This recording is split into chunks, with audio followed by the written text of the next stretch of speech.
नमस्कार विद्यार्थी मित्रों। पाठ्य 21वां क्रांतिकारी शेखर का बचपन, पन्ना नंबर 103। और अपने हिंदी ज्ञान को प्रमाणित करने के लिए और गांधी के प्रति अपनी श्रद्धा जिसे व्यक्त करने का और कोई साधन उसे प्राप्त नहीं था, प्रकट करने के लिए उसने एक राष्ट्रीय नाटक लिखना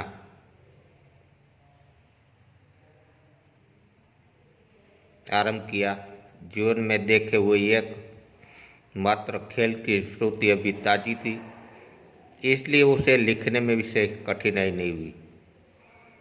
प्रस्तावना तो जो ही त्यो हथियाली, केवल कहीं कहीं कुछ मामूली परिवर्तन करना पड़ा। उसके बाद नाटक आरंभ हुआ। एक स्वाधीन लोकतंत्र भारत का विराट स्वप्न, जिसे राष्ट्रपति गांधी है और सिद्धि के लिए साधन है अनुवर्तन, कताई और बुनाई, विशेष विदेशी माल और मनुष्य का परित्याग, प्रत्येक अवसर पर दूसरा गाल आगे कर देने। सत्य हरिश्चंद्र का इंद्रलोक आरंभ से हटकर अंत में आ गया। अपने ऊपर शेखर की प्रतिभा द्वारा सूर्यास्त के सुनहरे टापू की छाप लेकर शेखर के नाटक का अंतिम दृश्य था स्वाधीन और बाधाहीन भारत का एक स्थूल आकार प्राप्त स्वप्न। नाटक तो पूरा हो गया। चंद्रशेखर ने एक नाटक लिखा था राष्ट्र के प्रति, वो नाटक पूरा हो गया। शेखर ने सुंदर देसी शाही से उसकी प्रतिलिपि तैयार की और उसे अपने पुस्तकों के नीचे छिपा कर रख दिया। पहले साहित्यिक प्रयत्नों की गति से उसे अभी बात थी, इसलिए उसने अपना यह नाटक, वह अमूल्य रत्न, किसी को नहीं दिखाया, सरस्वती को भी नहीं। और हर समय जब वहाँ जाता उसके मन में एक ध्वनि गुंजा करती, मैं शेखर हूँ, एक अपूर्व नाटक का लेखक चंद्रशेखर। मैंने अकेले ही बिना किसी की सहायता से अपने हाथों से उसका निर्माण किया है। स्वाधीन बाधाहीन भारत के इस चित्र का मैंने ही निर्माण किया है। आगे, शेखर के पिता एक दिन के दौरे पर जा रहे थे और शेखर साथ था। बाकीपुर स्टेशन पर सामान रखकर पिता और पुत्र वेटिंग रूम के बाहर टहल रहे थे। शेखर कुछ आगे, पिता उसके पीछे पीछे। पास से एक लड़का आया और शेखर की ओर उन्मुक्त होकर अंग्रेजी में बोला, तुम्हारा नाम क्या है? What is your name? Shekhar ने सिर से पैर तक उसे देखा। लड़का एक अच्छा सा सूट पहने था, सिर पर अंग्रेजी टोपी और उसके स्वर में अहंकार था। शायद वह अपने अंग्रेजी ज्ञान को परिचय देना चाहता था। शेखर को प्रश्न बुरा और अपमानजनक लगा। उसने उत्तर नहीं दिया। कुछ इसलिए नहीं दिया कि पीछे उसके पिताजी और पिताजी के उपस्थिति में बात करने की वह झिझकता था। आगे, उस लड़के ने समझा उसका सामना करने वाला कोई नहीं है। लड़का शायद अंग्रेजी जानता ही नहीं। उसने तनिक और रोब में कहा, my name is a do you go to school?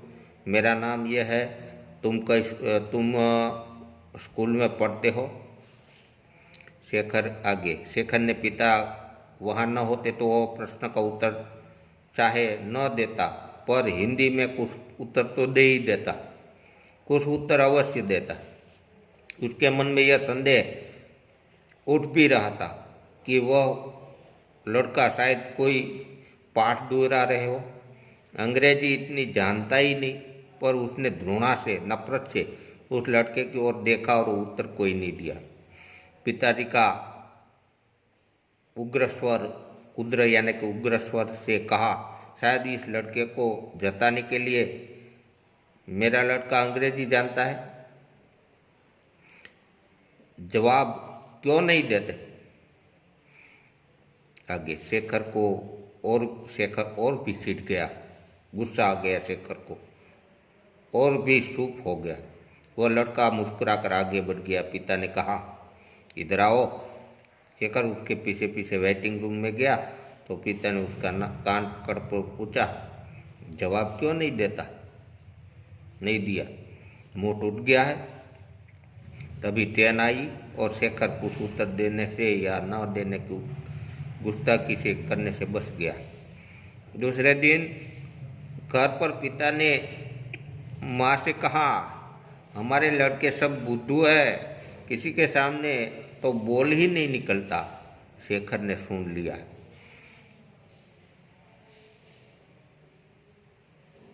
यह आगे मैंने बताया था सच्चिदानंद हीरानंद वाचे, उसका उपनाम है अज्ञे जी।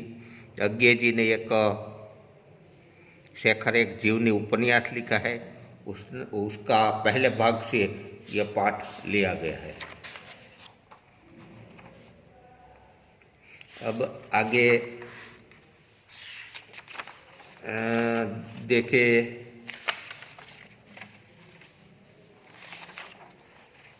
काव्य 12वां मतलब 22वां। यह मेरे कोर्स में है, थोड़ा पढ़ लेंगे। वीरों का कैसा हो वसंत।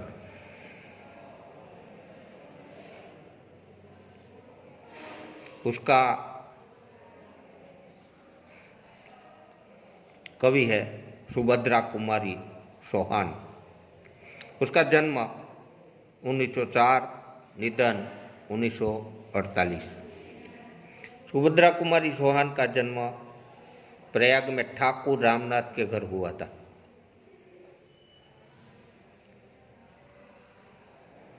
कास्टवेट गर्ल्स कॉलेज में आपने शिक्षा प्राप्त की। आपका विवाह खंडवा निवासी लाला लक्ष्मण सिंह चौहान के साथ संपन्न हुआ। सुभद्रा कुमारी चौहान ने कांग्रेस के असहयोग आंदोलन में भाग लेने के लिए अपना अध्ययन छोड़ दिया, अपना अभ्यास छोड़ दिया और पति को भी देश सेवा में भाग लेने के लिए उसने प्रेरित किया।